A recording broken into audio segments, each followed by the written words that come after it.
કચ્છ ભુજના હમીરસર કાંઠે ફરી કાર્નિવલના કામણ પથરાશે। 11 વર્ષ બાદ ફરી એકવાર કચ્છી કાર્નિવલ શરૂ થવામાં આવશે। હમીરસર તળાવનો કિનારો કચ્છની સંસ્કૃત કલાથી ગાજી ઉઠશે। વર્ષ 2013 બાદ બંધ થયેલો કાર્નિવલ અષાઢી બીજે ફરી શરૂ કરાશે। પ્રધાનમંત્રી મોદી મુખ્યમંત્રી હતા અને ત્યારે કરાવ્યો હતો તેનો પ્રારંભ। તાજેતરમાં જ ભુજની સભામાં પીએમએ પાઠવી હતી અષાઢી બીજની શુભકામનાઓ। सांसद विनोद चावड़ाए आगामी 5 वर्ष सुधी कार्निवल योजवानी जाहेरात करी। संस्कृति उपरांत अन्य प्रदेशनी कलाना 50 टेबलोना करावाशे समावेश। प्रथम 1 થી 5 नंबर आवनारा कृतिने 11 થી 51 हज़ार इनाम अपाशे। भाग लेनार दरेक व्यक्तिने पण प्रमाणपत्र आपीने सन्मान कराशे।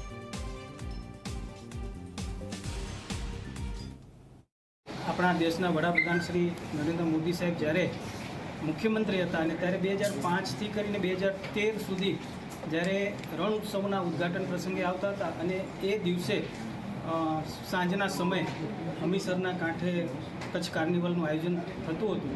તો આ વખતે અમારી ટીમ દ્વારા નક્કી કરવામાં આવ્યું કે આપણે સાંસદ કચ્છ કાર્નિવલ ફરી એકવાર જીવંત કરીએ।